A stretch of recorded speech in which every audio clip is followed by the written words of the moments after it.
final Tuesday of Wix training. This is great. You guys have done a good job in getting up to speed on this. Uh, Welcome. We'll be breaking out in groups in just a minute. Just a reminder to the operating, finance, and CEO leaders of each team, you're meeting with me at 5:30 today to go over financial affairs, bank accounts, that sort of thing. So you have a separate login, a link for that. So don't use the one you did for this class. Use the one that I sent you in the email over the weekend. So we'll see you all at 5:30. That should take about 45 minutes to happen. And I'll explain a lot of what's ahead for us in the next week or so. And then you can pass that along to your teams, and especially next Thursday when you meet with your professors and your teams. So as we wrap up the Wix.com training, I just want to say for Professor Fiallo and Professor Hicks, this is all new to everybody in this group, newer to some than others, but you all are the guinea pigs of this, and I want to commend you all for hanging in there and getting through it. And today's the last day that we'll have an online session with Sean and his team. If any of you have specific questions in regards to what you're looking at and doing, please feel free to ask them. As we go forward, they'll be available for questions, but this is the last chance as we're online with this.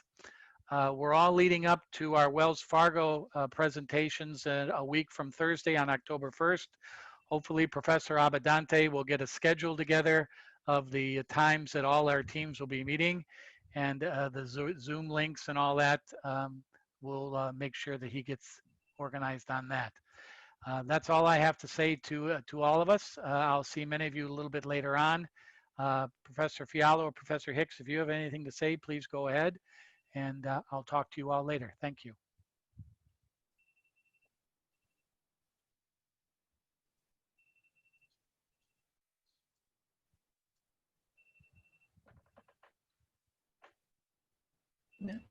Sean, it's yours, buddy. Okay, I'm gonna jump right in. I guess we got a lively bunch today, so I can see everybody's drinking their energy drinks and stuff like that. You know, it's the fourth week. It's panic has begun to hit in, so don't worry about it. Something's settling in. I can feel it. But hopefully we'll have a good session today. I'm a big fan of the rule of three. We've got three things coming at you. One, I want to talk about some of the homework that I was able to do from the last session to today's session in terms of testing the website. Two, we have two great speakers you're going to hear from today, because by now we've kind of got a website up and running. And what's kind of lucrative about e-commerce is that it's easy to do. It's kind of build it and they will come way of thinking, and it's not that way. You really got to market this website. So we've got Joshua Boteo and Sophia Nyborg Anderson from the SBDC are going to share some wisdom for you about marketing. And then the last thing is Rick mentioned, or Professor Hasse mentioned, we're going to break out. You know, that's the best part about these meetings is getting together with your groups. So we don't want to stop any of that. So let's get right into it. I'm gonna go ahead and share my screen. And the last time I wanted to mention, when I had that issue with the point of sale app that wasn't working, I did go ahead and re-record that. So if you see the video, you'll actually see how the point of sale app was supposed to work. I was sharing my screen on Zoom and it wasn't letting the reader process the payment. So I went ahead and re-recorded that. But coming off the heels of our last meeting, I said my homework was I'm going to test this website and I'm going to kind of go through it with some sample orders. And you know what I came to find was an issue was up until now I've been doing kind of orders with one item, and that was fine. But what happens if somebody wants to order multiple items? Well, when I did that, I realized that this setting over here, the shipping cost went to my backup rate and I was like, why? So I had to do some investigation, and you will too, if you're setting up an e-commerce website of shipping. You get setting up those rules. And what I realized is that my shirt is 10 ounces and I was using first class mail as my service with my little bubble mailer. You guys remember that from the last episode. But when I have 2 shirts, I go over 13 ounces, and that's no longer eligible for first class mail. So I had to go in on the back end of the website and set up an additional shipping rule where I now enabled priority mail service, and I added another package. Just this, I had to go down to the post office and get the flat rate mailbox, because I can fit 1 shirt in my bubble mailer, but I can't fit 2. So having multiple shipping rules is going to be probably one of the biggest headaches, if I can just be quite honest, of an e-commerce website. So that when someone buys that number, you can say, okay, how many shirts actually fit in this box? So I wanted to point that out. Also, it's $13.20, which is pretty pricey if my order is $20. So keeping in mind shipping costs when it comes to the actual checkout process. You obviously don't want to have super high shipping costs to deter people from buying from you.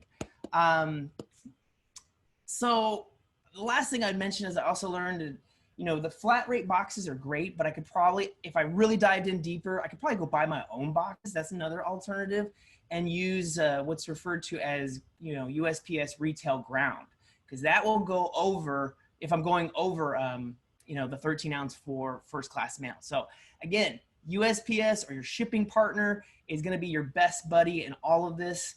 Obviously, there's a lot of shipping apps that kind of integrate with e-commerce websites like Shippo and ShipStation, and you could probably just put in shipping app and you'll get like 50 of them. But I wanted to point that out, keeping in mind e-commerce, keeping in mind shipping and things like that. But that's something I learned, and we're all learning this together. I think that's what Professor Hasse mentioned at the get-go. So if you learn something, share it with your group, share it among your groups. I don't know if it's, it's co-opetition, right? We're all trying to be the top performing sales,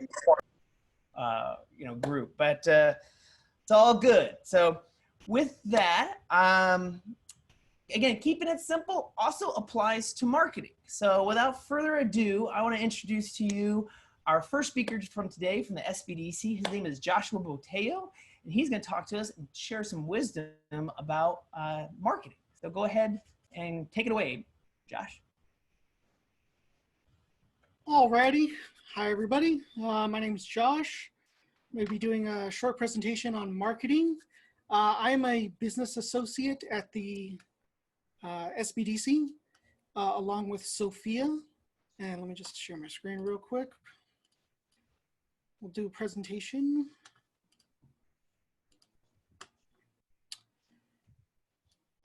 Basically, I work alongside Sophia doing operations, and we bring in clients through content marketing, and we do the operations, getting them through the whole process. But we've been spending the last year growing the SBDC through content marketing, and that's what I want to concentrate on today. So let's go to the next one. So what is content marketing? Content marketing is basically a form of marketing focusing on creating, publishing, and distributing content online. You can attract attention, generate leads, grow the customer base, increase brand awareness and credibility, engage an online community of users. Content can really be anything, blogs, videos, podcasts, anything you can basically put on social media is considered content. But I'm going to talk about 2, which is going to be blogs and video, which is basically what I do at the SBDC. So a blog is basically posts for on the website. They can look like articles, they can look like a journal, anything that brings in people to read, usually on a particular subject matter related to a company's industry. It's basically what a lot of larger businesses do. They create a blog to get people in, and it's pretty successful for a lot of larger businesses. For example, Professor Hicks usually does licensing and permitting for a lot of our clients. And what he does is he consults them on what to file to get their businesses going. the essential forms that everybody basically needs to get their business up and running. The challenge for me was to kind of figure out how to do it. And because a lot of people came to us and was like, well, I don't know how to file all these things. So basically what I did was I created some content to help them through that. You can definitely do this as a blog, you know, address these issues, but you may not necessarily be able to do it in, you know, a single session like we did. And it's kind of time consuming to create all this content. But it's also for us is a long-term strategy. You guys may not have that kind of time. So the other thing that you could actually do is video. And video is basically the same thing. You can cover the same topics, but it's going to be more visual. It's easier to deploy, but it does take a little bit more time to actually make. So going back to my example, how I did it was we solved our problem by creating the how-to videos, basically how to file all these licenses and permits that everybody needed, so that it couldn't be done in a single session when we're consulting with our clients. So basically we tell them, go take a look at this video that we created, how to do this, and then that's basically they would do that on their own time as homework, get their things done, and then would come back with us to get the process moving along. So the goal of content marketing is basically to get people moving through the buyer's journey. Basically getting them to from kind of interested to actually buying. You don't want to be overly promotional all the time. Nobody likes to see a commercial every 5 minutes. It's not great. But how you can do this is through either answering frequently asked questions, either in a blog or as a video, or even educating buyers, explaining some concepts, or you know, letting them know anything about the product so that they have a better idea of what they're doing as far as what they're purchasing. Not only does it free up time for you, but also allows customers to kind of learn at their own pace and get more interested in the product. It also builds trust with the customers because they know what you're talking about when they're actually looking at all this content. So this is basically the buyer's journey is basically what I like to call the know, like, and trust factor. It's the certain stages, I'll get to them, but basically you have to cover 3 things. How will the customers know you exist? Basically, how are you going to reach them? How are you going to get the word out? And about you, the company, and the product. The next thing is how will your customers get the information they need to know to like you, like the product, like what you do, even the charity you represent. And then finally, how will you get the customers to trust you enough to fork over their hard-earned cash for your product? And that's basically, those 3 things are what you're going to need to kind of figure out. Even as the business plan goes, you need to figure out how that's going to basically mesh into how you're going to be marketing your products. And finally, since I work with the video most of the time, you could definitely do this as a blog format, but I work with video most of the time. So this is basically how how we construct not our funnel, but this is basically how you would construct a funnel if you were going to be doing it as video. You don't have to follow this, and you don't have to worry about where it goes. This is going to be based on whatever your product is, whatever your strategy is going to be. You can do it on YouTube, social media, anything like that, but these are kind of going to be the basics. If you've ever been in marketing, this stuff might actually look a little familiar to you, because this is basically a marketing funnel, but let's get into what the 3 stages are. So like I said, what the factors were, these are basically the stages. So the awareness stage is the know factor. You wanted to get them to know you exist. You can build an ad or a branded video. You can give away a promo code in exchange for an email, which Sophia may get to in her presentation. but you want people to get to know who you are and what you do. Then the next step is the consideration. You want them to kind of figure out what you do. You want them to like what you do. So there's some things you can do about that. Create an educational video, a how-to guide.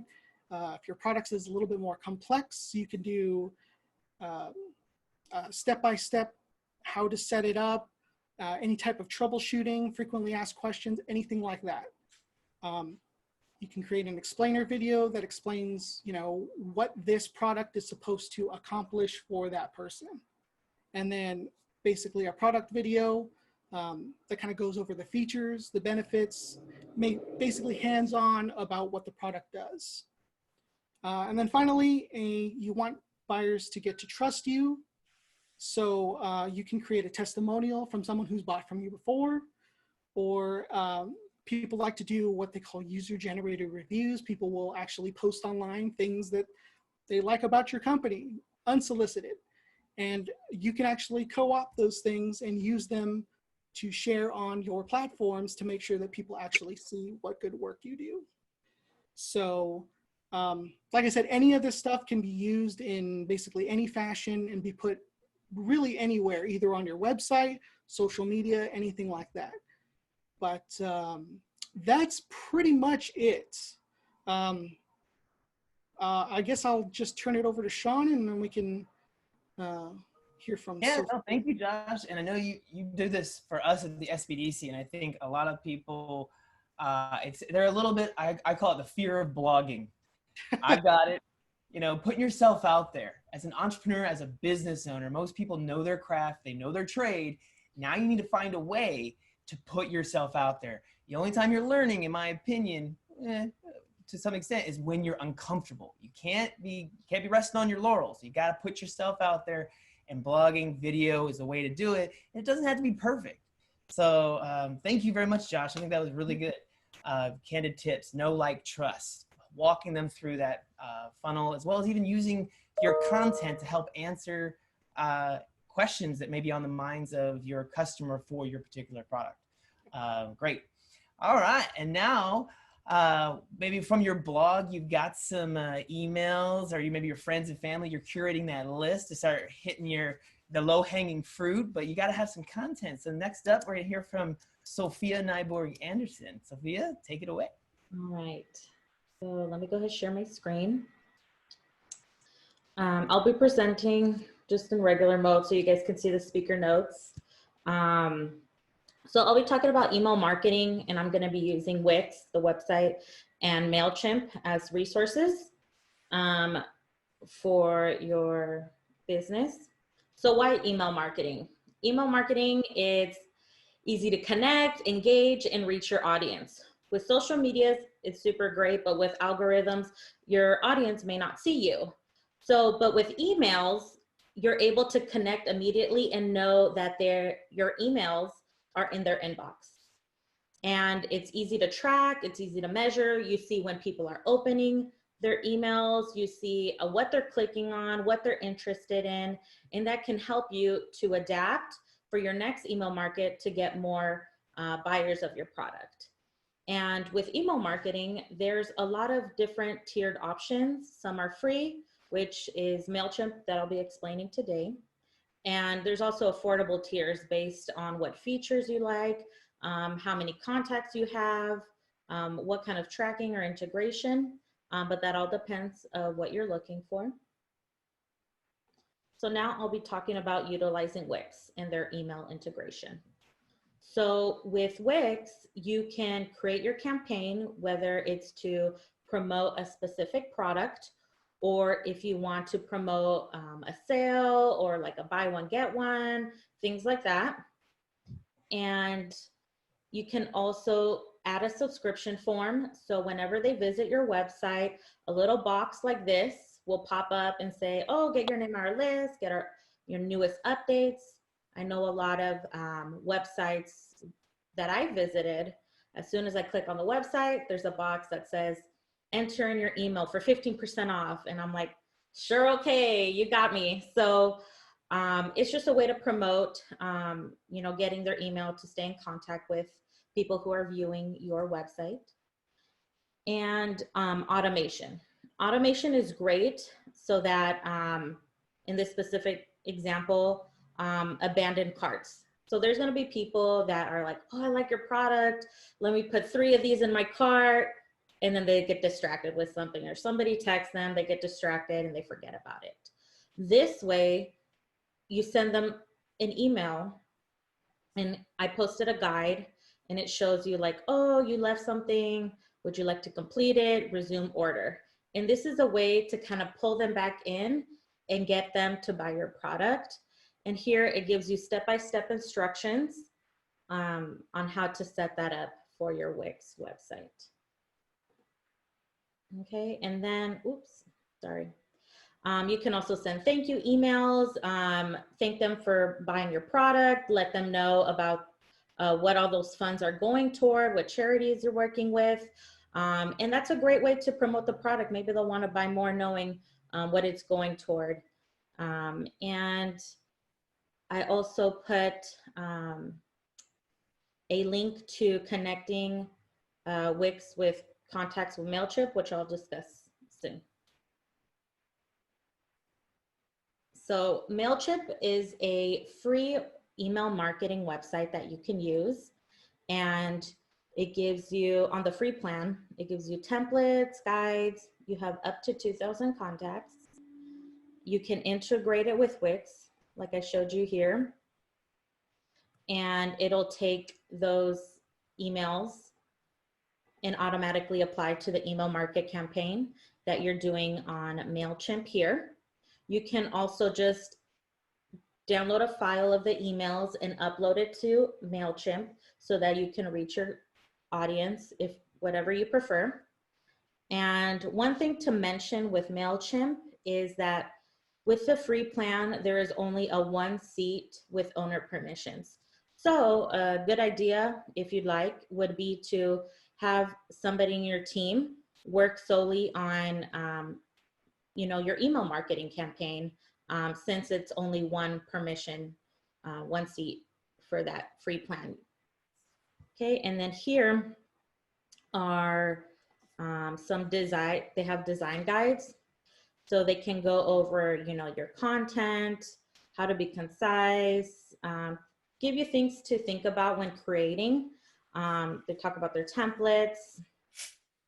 And then another way, sorry. And I also linked in some overviews, integration, and links. And lastly, I'll be going over resources. So sometimes when people want to create an email campaign, they think to themselves like, I don't even know where to get started. What do I even write about? What do I even put? How do I even do it? It can be kind of overwhelming. But with these resources, it should help you out to make it a little bit easier. I'll go over one of my top favorites, Canva. Not only is it a designing website, you can put in your images, put in your own personal touch, but it also has their own stock of free photos that you can use and search.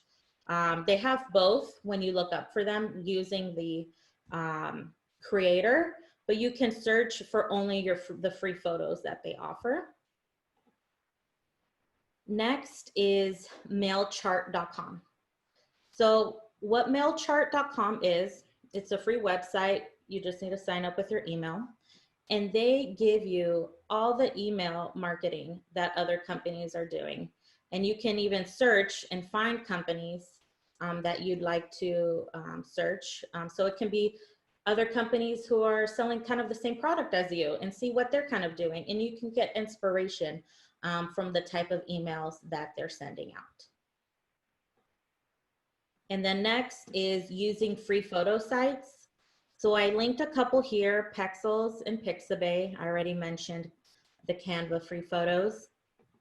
And just to make it look new, fresh, more precise to the message that you're trying to put, it's good to have some more different photos as opposed to, just normal templates. But this all should help inspire you, get creative, and make it not so hard to start your emailing campaign. All right, so that's it for me on email marketing. Sophia, I got a question for you. Me too. Sophia, question. Big picture, if we sign up, or the students or our team sign up for these websites or these sites, after, a lot of these places don't know we're only in existence for 10 weeks. After they're done, are these poor individuals, these poor students, going to get inundated by, oh, what happened to you? Every email spam is going to be sent to them because now they participated with this site. I haven't been in business in 4 years, and I'm still getting a bunch of nonsense emails from people still thinking I'm in business. So I was just concerned about, yeah, these are great, and I hope we work on them, but once, these people don't know we're only in existence for 10 weeks. And after we're done, are these students going to get inundated for years on end with all this stuff from these sites? Sure. So the only two that you would need to sign up for is Canva and MailCharts, I believe. Okay. Pexels is free. Pixabay is free. This is just to like gather some inspiration. And you can always unsubscribe. And so if they shouldn't, I guess, keep receiving them forever. Okay, so you physically have to go in and unsubscribe from them to say, stop, we're no longer interested, correct? Mm-hmm. But okay, I'm making a note to that for our end of the year duties, that's what things that we have to do. Okay. With MailCharts, my experience, I only received the welcome email. I haven't received any others. So it's not. It's still early. Yeah. Okay. Okay. Well, thank you, Sophia. Mm-hmm. Sure. I have a question for you, Sophia. So some of the pushback that I've gotten about the campaigns is with email. So a couple of students have mentioned, hey, I don't read my emails. Nobody reads emails. Why would you have an email campaign? And while I understand that probably you don't read your emails, other people do. What kind of a response rate do you get when you put stuff out at the SBDC? Well, with email marketing tracking and measuring, you can see what your click rate is. How many people are not only clicking on your email, but you can also view how many people are clicking on the links, clicking on your advertisements. And I would say we get an average about 1/3, I would say, of our audience views that. And then where do you capture all the email addresses at? Because they're going to start off with a bunch of email addresses, their friends and family and people in their list. How do you capture the email addresses from new people that would be maybe more interested than the people on their list? I would suggest doing a subscription form on the website, or having a link directly to a subscription form on their Facebook posts, on their Instagram posts, any social media posts, having a link directly to stay updated. So that's what a lot of other businesses do. They say, want to keep up to date, want to know the latest, and then they can sign up for their email marketing. Does Wix capture everybody that comes to the site in their analytics? Do they capture every email address that comes to the site, or only the people that register, only the people that subscribe? I believe it's only the people that subscribe. Is that correct? Yeah. So that's how people are able to get the, you abandon the cart. So all those people that signed up, the mail form, there's going to be a portion of those people that put in their name on the list. And then there's going to be a smaller portion of people that abandon their cart. And then those people, they're going to be sending the emails. And so out of that portion, there's going to be people who are actually going to buy it because they forgot and they received that. I just wanted to emphasize how important the email part of our campaign is, and have people not, just kind of glaze over and go, okay, we're not going to do that, so it works. And we see it work every day, and you do an excellent job with it. So I want to make sure people understand that's just as vital as everything else we do in the campaign. So, Hmm. thank you. It's like a phenomenal tool, and it's so super affordable and free, to be able to directly engage with your customer base, because with today's social medias, these algorithms alter, and your audience might not see what you're putting out there, but with emails, you're getting directly into their inbox, in order to communicate with them.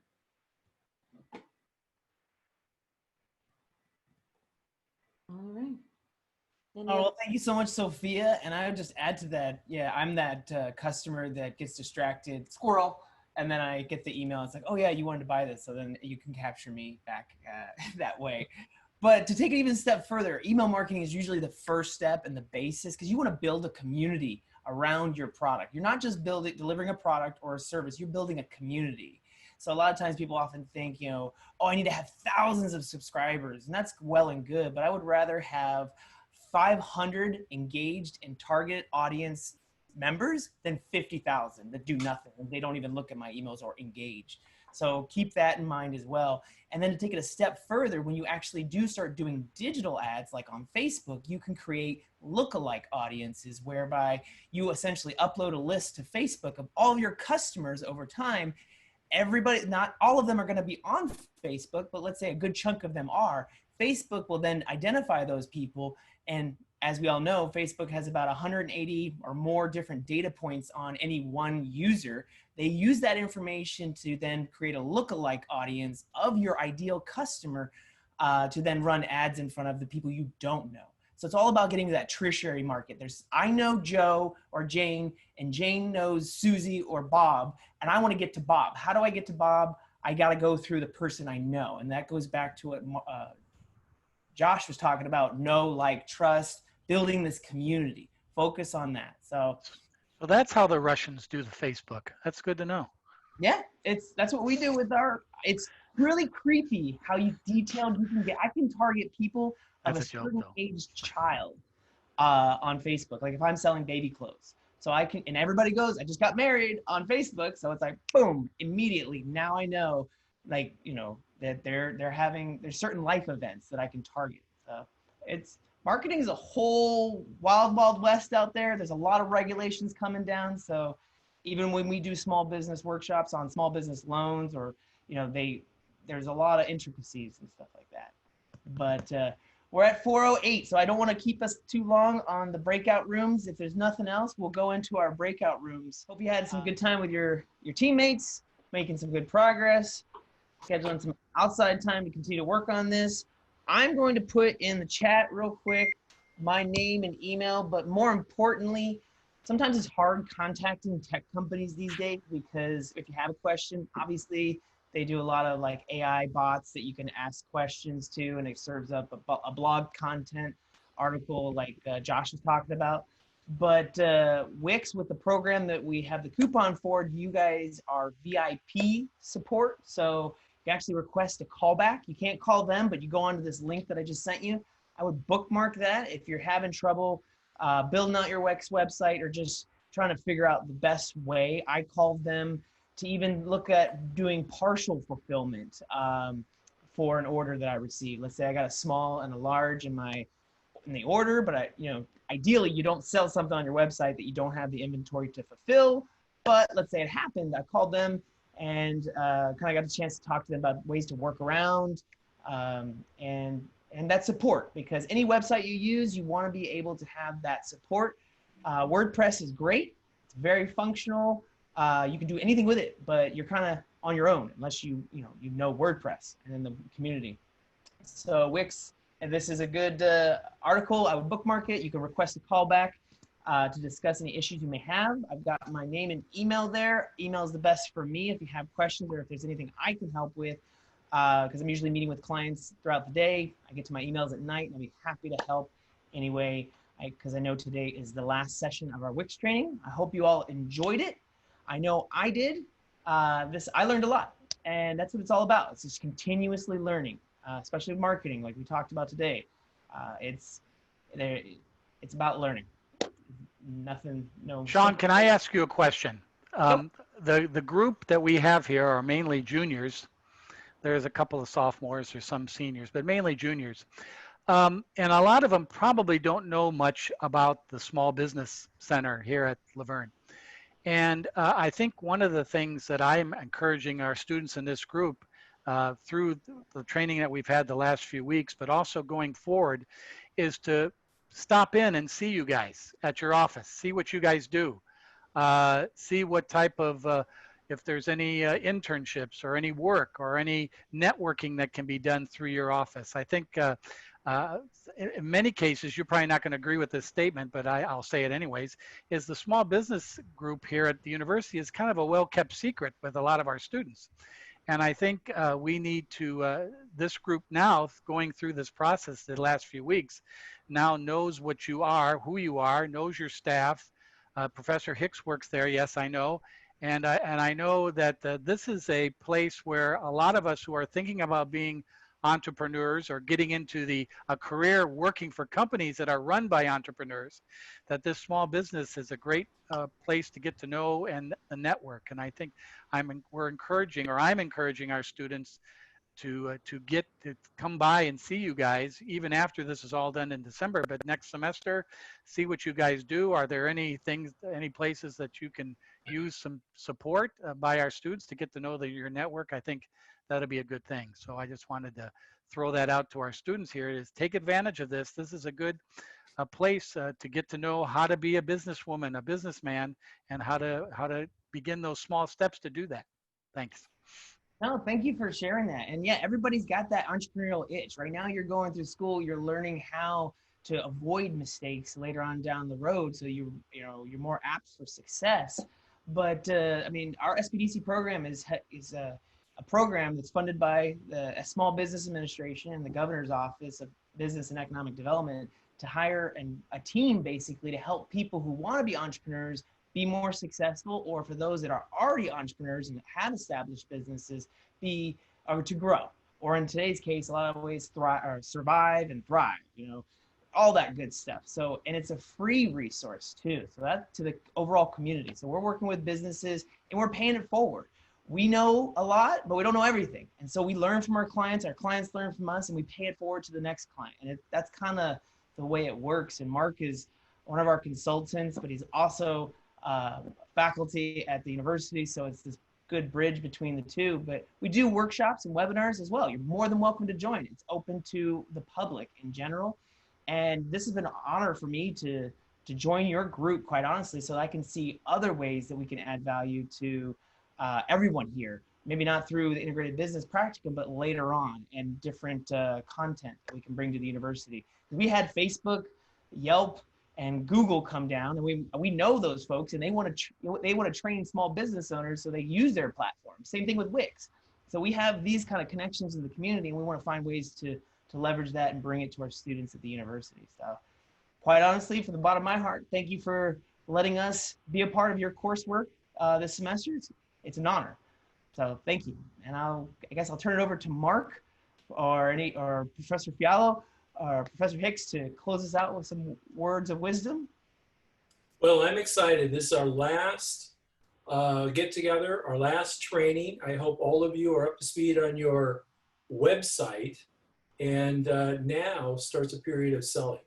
And there was nothing more exciting for me when I owned a business than to open up my bank account every day and see how much money's in there. Because it grows and grows and grows. It's phenomenal, the amount of money that comes in there. And you didn't have anything to do with it. You didn't have to go out and sell something to somebody, especially on the website. It was amazing where the orders came from. It was amazing how much we sold. So I hope that you have that opportunity to open up your bank account and see some sales in there. And it spurs you on to be a better community partner and be a better business person and to take care of your customers. So that's it for me. I'll throw it over to Frank. For those of you that are in my marketing sections, which would be Professors Hicks' practicum and my practicum, on Thursday's lecture show will be all about social media too. And I go through basically from a strategic position. cover a little bit more in depth. So an hour and a half worth of this stuff. And Professor Hassey, just so you know, I record this and I will send you the link to this so you could then share it with your students in your practicum as well. But I break this all down, what's important, how to use the platform, and the most important thing is to really have a real good grip on your target market, because that will tell you what platforms, what messages, and what's going to drive people. But I go over this. I teach a social media marketing class. It's usually a 10-week program, in depth. So I take parts of that and bring it into here. So get ready for Thursday. I planned this. So exactly when we're done with this, you will get an extension, and we're here to help. And you've got some very good student guides who've been here before. So please reach out to them, and we're here to help. I agree with Professor Hicks. It was lovely being a marketing consultant and watch how many people signed up for my workshops because of the work I did for marketing and stuff. It was great. I'd wake up and I'd go, oh my God, I can't believe that these people are signing up. And so it's pretty cool. And if you do it right, it's 24-hour business all day, every day. Just see how successful Amazon has been. So that's it. I will see you guys on Thursday. All right. Well, thanks for joining us today. That's it for our show. And I hope you have a great day or enjoy the week.